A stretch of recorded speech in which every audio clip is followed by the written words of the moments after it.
Oh, happy day. Oh, happy day. Y'all, did y'all hear the news? It's recent. It's real recent. Both Senegal and Cote d'Ivoire, known as the Ivory Coast in West Africa near to Ghana, have both decided this month, January 2025, they are kicking out French troops from their countries, meaning they don't want any more military occupation. As much as Macron of France says, oh, you guys, you wouldn't be anything without our military, which, by the way, he said that internationally yesterday on an international stage. And the way that this guy does not care that he just put out this white supremacist mentality on an international stage, people across the world are watching. West Africa is watching. So Senegal and Cote d'Ivoire, Ivory Coast, they are becoming like Mali, Burkina Faso, Niger, and they are like, look, France, you can get out of our countries. That's great.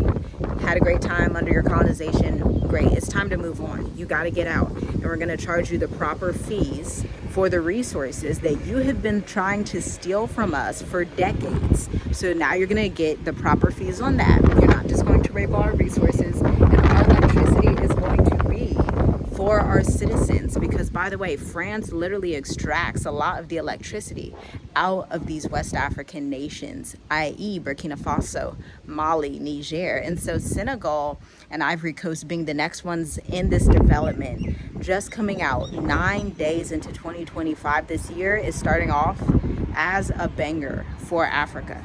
This is literally the year of the African Renaissance. So it was 2022 when Burkina Faso, Mali, and Niger actually kicked out France, and they did it kind of one after another, and they're trying to start their ties with Russia so that they can be less dependent on the West. Now, when the new president of Senegal got elected last year, he made a promise that they were going to stop dependence on Western civilization, i.e. France, Germany, Great Britain, America are like the top 5 places that you think of when it comes to Western colonial power, okay? And so the president of France, he's not too happy. He's a little snappy. I think it would have went better for him if he just would have came out and apologized, like, yeah, you know what? I'm sorry, we should never colonized you like that.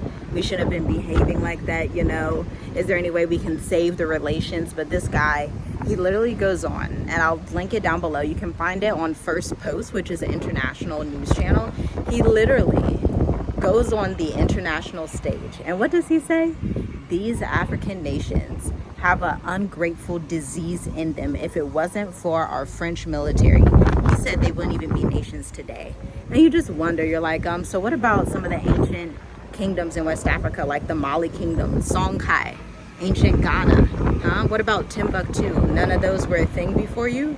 You know, it's just the audacity for me of a lot of these colonizers. But the day is coming where an awakening is happening throughout Africa, throughout the world, and Africa will rise. West Africa is leading that resurrection right now, and these dry bones are waking up. It's going to start with West Africa, but the whole continent is going to see it, because prophecy is here. Time's up on colonization. So, you know, shout out to Senegal, shout out to Cote d'Ivoire. Ivory Coast was, in ancient times, such a powerful nation. You know, I would just love to visit Ivory Coast, I'll be quite honest with you. A few other countries that are in West Africa as well that haven't been in the headlines as much for this. Obviously, we have Sierra Leone, we have Gabon, we have Cameroon, okay? We have the Gambia, we have Mauritania, and so we'll see what these other nations are going to do. Now, Chad, that's not technically in West Africa. Chad is considered like Northern Africa. Chad is also kicking them out at the same time as well. So it's going to be an interesting year. We're only at day 9 or 10 in the year. So let's see what happens, and, you know, may the Spirit of the Most High be with the oppressed of the earth, and may he bring peace, stability, strength, wisdom, discernment, and understanding, because this is a great time to be alive, to stand up for truth and righteousness. Shalom, shalom. I'll see you in the next video.